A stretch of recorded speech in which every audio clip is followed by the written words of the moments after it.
High যুবক, আজ তোমরা বড় মুসিবতের মধ্যে আছো, ভয়ঙ্কর বিপদের মধ্যে আছো। আজ তোমার কাছে নামাজ ভালো লাগে না, ফেসবুক ভালো লাগে। আজ তোমার কাছে সিজদা মজা লাগে না, টিকটক মজা লাগে। আজ রসুলে পাক সাল্লাল্লাহু আলাইহি ওয়াসাল্লামের আদর্শ মতো চুল কাটতে মন চায় না, এলোমেলো চুল তোমার পছন্দ। আজ মোবাইলের নেশা তোমার কাছে ভালো লাগে। আহা, তুমি যাচ্ছ কোথায় আর তাকাচ্ছ কোথায়?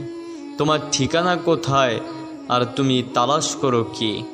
হ্যাঁ, আজকে দুনিয়া তালাশ করো, দুনিয়ার মজা খোঁজো, দুনিয়ার ঠিকানা খোঁজো। আহা, নিজের ঠিকানা খোঁজো। একটু তো নিজের ঠিকানা তালাশ করো, একটু তো ফিকির করো, একটু খেয়াল তো করো যে তুমি কোথায় রওনা দিছ, কোথায় যাইতেছ। একটু একটু করে বরফের মতো তোমার হায়াত গইলা গইলা শেষ হয়ে যাইতেছে, অল্প অল্প করে হায়াত চলে যাইতেছে।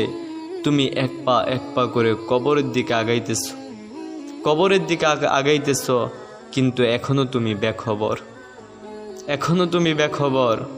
একটু খোঁজ নাও যে তুমি কোথায় যাচ্ছ আর কোথায় তাকাচ্ছ। একটু ফিকির করো, একটু খেয়াল তো করো। আমার প্রিয় বন্ধু, এই দুনিয়া থাকার কোনো জায়গা না, এটা চিরদিনের ঠিকানা না। আহা, আমরা তো কবর নামক মাটির ঘরের দিকে রওনা হয়েছি। কিছুদিন পরেই আমাদেরকে চলে যেতে হবে। আর কতদিন এই দুনিয়ার রং তামাশা নিয়ে ব্যস্ত থাকব? আর কতদিন এই দুনিয়া নিয়ে ব্যস্ত থাকব? দুনিয়া থাকার কোনো ঠিকানা না। দুনিয়া হচ্ছে ছাড়ার একটা জায়গা, এটা ছাড়ার জায়গা, এটা থাকার কোনো জায়গা না। আহা, একটু ফিকির করো আল্লাহওয়ালা হওয়ার জন্য। আহা, একটু সিদ্ধান্ত নাও, আমি যার আমি তার হয়েই থাকব, আমি আল্লাহর তো আল্লাহর হয়েই থাকব, আমি আর কারো হব না।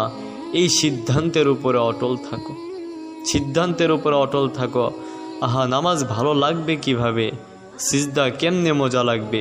আজকে আমরা আকাবিরে দ্বীনের সোহবত থেকে বঞ্চিত, এদের সোহবত থেকে আমরা দূরে আছি। আহা, আকাবিরে দ্বীনের সোহবতে যাও, আল্লাহওয়ালাদের সান্নিধ্যে যাও, আল্লাহওয়ালাদের সোহবতের তালাশ করো। এদের সোহবতে যাও তো জীবন রঙিন হবে। জীবন রঙিন হবে তখন যখন আকাবিরে দ্বীনের সোহবত থাকবো, এদের সান্নিধ্যে থাকবো, আল্লাহওয়ালাদের সাথে থাকবো। এক ঘরে আগুন লাগলে যেমন আরেক ঘরে আগুনের তাপ লাগে, এক ঘরে আগুন লাগলে যেমন আরেক ঘরেও আগুন লাগে। এক ঘর থেকে আরেক ঘর, এক ঘর থেকে আরেক ঘর, এভাবে পুরো মহল্লা আগুনে আচ্ছন্ন হয়ে যায়। ঠিক তদ্রূপ এক দিলের মধ্যে যখন আল্লাহর ব্যথা থাকে, রব্বুল আলামিনের মহব্বতের এক আগুন থাকে, এই দিলওয়ালা মানুষের সামনে যখন আরেকটা মরা মৃত দিল বসে যায়, তো এক দিল থেকে আরেক দিল আগুন লাগে। আহা, এক দিল থেকে আরেক দিলে তখন আগুন লাগে যখন আগুনওয়ালা দিলের পাশে যাইবা, আগুনওয়ালা দিলের সোহবতে যাইবা, আগুনওয়ালা দিলের সান্নিধ্যে বসবা।